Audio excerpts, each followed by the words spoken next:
जय माँ संतोषी। स्वागत करती हूँ आपका आध्यात्मिक कथाएं चैनल पर। शुक्रवार का दिन माँ संतोषी को समर्पित है।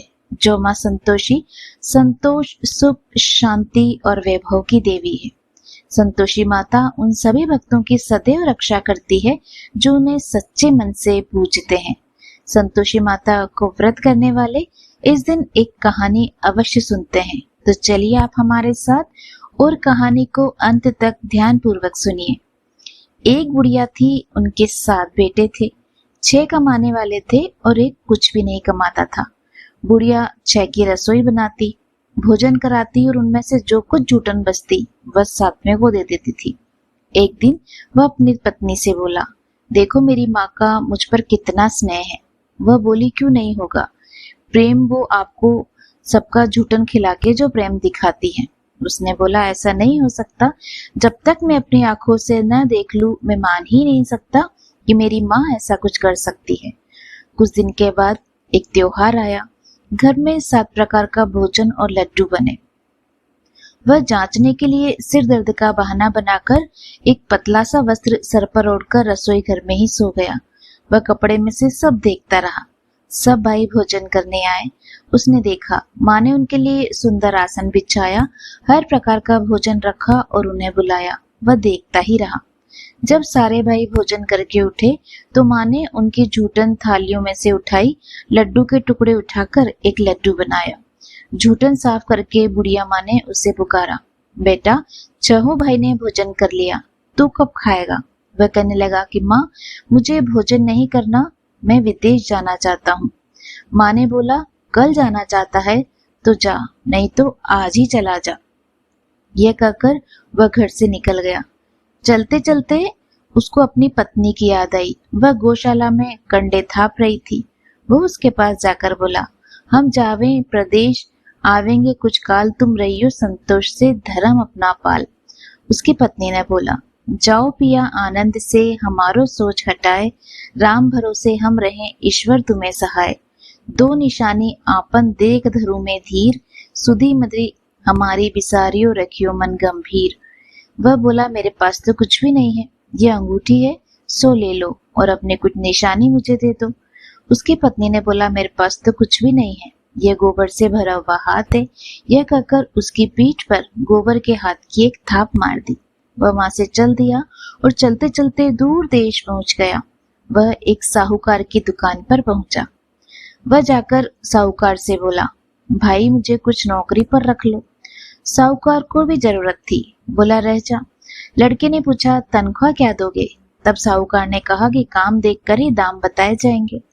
अब वह सुबह 9 बजे से रात के 10 बजे तक नौकरी करने लगा। कुछ दिनों में वह सारा काम अच्छे से करने लग गया। सेठ ने काम देखकर उसे आधे मुनाफे का हिस्सेदार बना दिया और वह कुछ वर्षों में बहुत बड़ा सेठ बन गया।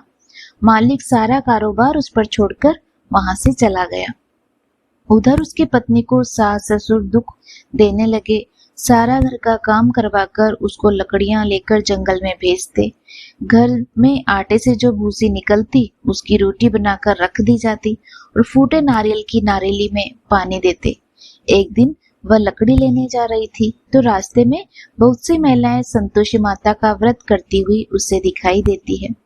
वह वहां पर खड़ी होकर कथा सुनने लगी और उनसे पूछने लगी, बहनों, तुम किस देवता का व्रत करती हो और उसके करने से क्या फल मिलता है? यदि तुम मुझे इस व्रत का महत्व बताओ तो मैं तुम्हारी बहुत आभारी रहूंगी। तब एक महिला बोली, सुनो, ये संतोषी माता का व्रत है।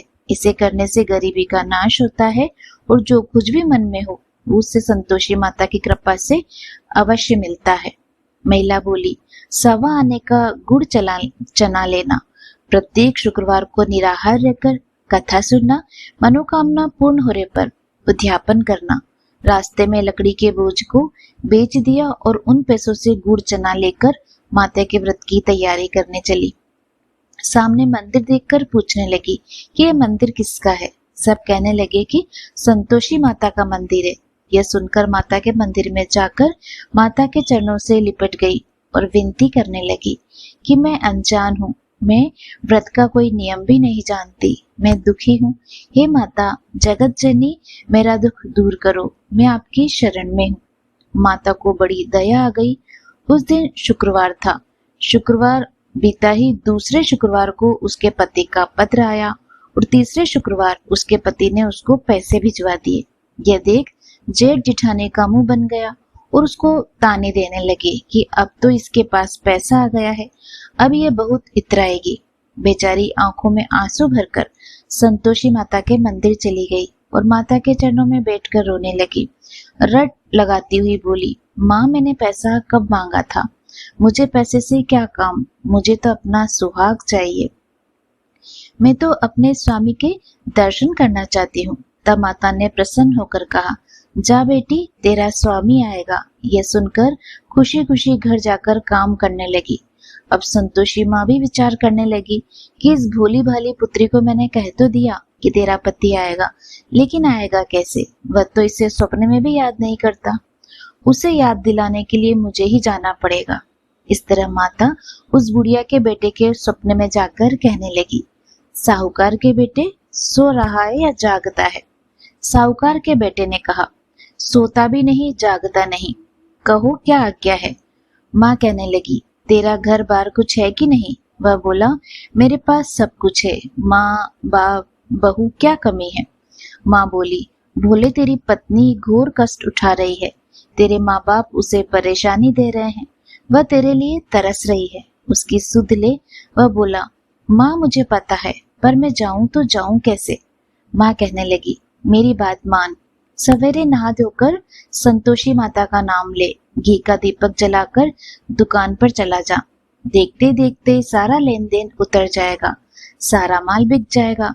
सांझ तक धन की भरी ढेरी लग जाएगी। थोड़ी देर में देने वाले रुपया देने लगे और सारे सामान ग्राहक सौदा करने लगे। शाम तक धन का भी भरा ढेर इकट्ठा हो गया और संतोषी माता का यह चमत्कार देखकर खुश होने लगा। धन इकट्ठा कर घर जाने के लिए वस्त्र गहने खरीदने लगा और घर से निकल गया। उधर उसकी पत्नी जंगल में लकड़ी लेने जाती है। लौटते वक्त माता जी के मंदिर में आराम करती है। प्रतिदिन वह वहीं विश्राम करती थी। अचकन से धूल उड़ने लगी। उड़ती देखकर वह माता से पूछने लगी कि माता ये धूल कैसी उड़ रही है? तो माता ने कहा, हे पुत्री तेरा पति आ रहा है, अब तू ऐसा कर, लकड़ी के 3 ढेर तैयार कर। एक नदी के किनारे रख दे, दूसरा मेरे मंदिर में रख और तीसरा अपने सर पर। तेरे पति को लकड़ियों का गट्ठर देख तेरे लिए यह मोह पैदा होगा। वह यहाँ रुकेगा, नाश्ता पानी खाकर माँ से मिलने जाएगा। तब तू लकड़ियों का बोझ उठाकर चौक पर जाना और गट्ठर नीचे रखकर जोर से आवाज लगाना, लो सासू जी लकड़ियों का गट्ठर, लो भूसे की रोटी दो, नारियल के नारियल में पानी दो। आज मेहमान कौन आया है? माता जी से अच्छा कहकर जैसा माँ ने कहा वह वैसा ही करने लगी। इतने में मुसाफिर आ गए। सूखी लकड़ी देख उसकी इच्छा हुई कि वह यहीं आराम करे, भोजन बनाकर खा पी कर ही गांव जाए। आराम करके गांव को चले गए।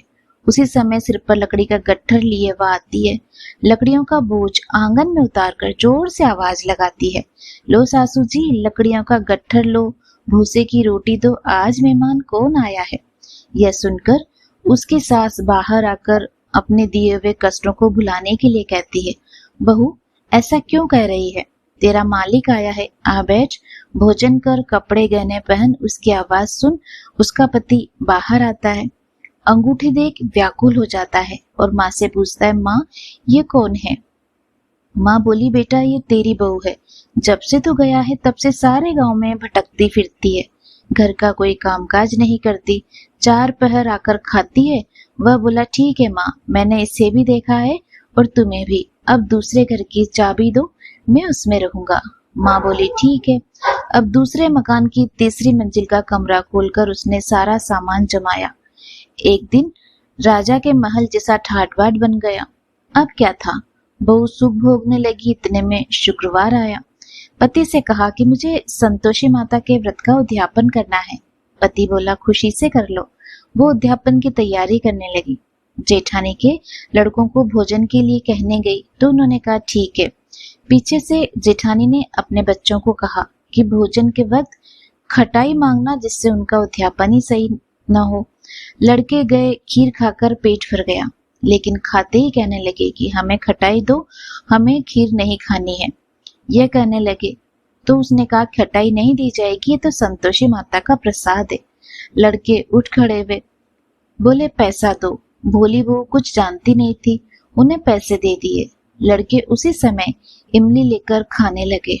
यह देखकर बहू पर माताजी ने गुस्सा किया। राजा के दूत उसके पति को पकड़ कर ले गए और जेठ जेठानी कहने लगे कि लूट लूट कर धन लाया था, अब बता, अब पता लगेगा जब जेल की मार खाएगा। बहू से ये सब सहन नहीं हुआ। रोती हुई मंदिर गई और कहने लगी, हे माता, ये क्या किया? हंसाकर अपने भक्तों को रुलाने लगी है। माता बोली, बेटी, तूने उद्यापन करके मेरा व्रत भंग किया है। वह कहने लगी, माता, मैंने क्या अपराध किया? मैंने भूल से लड़कों को पैसे दिए थे, मुझे क्षमा करो, मैं फिर तुम्हारा उद्यापन करूंगी।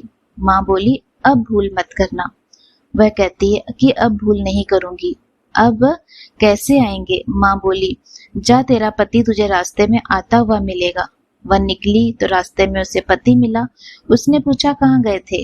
तो वह कहने लगा, इतना धन जो कमाया था उसका टैक्स राजा ने मांगा था, वह भरने गया था। वह खुश होकर बोली, अब घर चलो, कुछ दिन के बाद फिर शुक्रवार आएगा। वह बोली, मुझे दोबारा माता का उद्यापन करना है। पति ने कहा, करो। बहू फिर जेठ के लड़कों को भोजन के लिए कहने गई। जेठानी ने एक दो बातें सुनाई, तुम सब लोग पहले ही खटाई मांगना। लड़के भोजन के पहले ही कहने लगे कि हमें खीर नहीं खानी है, हमारा जी बिगड़ता है, कुछ खटाई खाने को दो। तो वो बोली, खटाई किसी को नहीं मिलेगी, आना हो तो आओ। ब्राह्मण के लड़के लाकर भोजन कराने लगी। दक्षिणा की जगह उनको एक एक फल दिया। संतोषी माता प्रसन्न हुई। माता की कृपा हुई। 9वें मास में उसे एक सुंदर पुत्र प्राप्त हुआ। पुत्र को पाकर प्रतिदिन माता जी के मंदिर को जाने लगी। तो माँ ने सोचा, ये रोज आती है, क्यों ना आज इसके घर ही चलूं। ये विचार कर माता ने भयानक रूप बनाया। गुड़ चने से सना मुख, ऊपर सूंड के समान होठ, उस पर मक्खियां भिन भिन कर रही थी। देली पर पैर रखते ही उसकी सास चिल्लाई, देखो रे, कोई चुड़ैल आ रही है, लड़कों इसे निकालो, नहीं तो किसी को खा जाएगी। लड़के भागने लगे, चिल्लाकर खिड़की बंद करने लगे। बहू रोशनदान में से देख रही थी तो वो खुशी से चिल्लाने लगी कि आज मेरी माँ जी मेरे घर आई है, वह बच्चे को दूध पीने से हटाती है। इतने में सास को क्रोध आ गया। वो बोली, क्या हुआ, बच्चे को पटक दिया? इतने में माँ के प्रताप से लड़के ही लड़के नजर आने लगे। वह बोली, माँ, मैं जिसका व्रत करती हूँ यह संतोषी माता है। सबने माता जी के चरण पकड़ लिए और विनती कर कहने लगे, हे माता, हम नादान हैं, तुम्हारा व्रत भंग कर हमने बड़ा अपराध किया है। माता, आप हमारा अपराध क्षमा करो। इस प्रकार उन पर माता प्रसन्न हुई। बहू को प्रसन्न होकर जैसा फल दिया वैसा माता सबको देना, जो पड़े उसको सभी मनोरथ पूर्ण करना। बोलो संतोषी माता की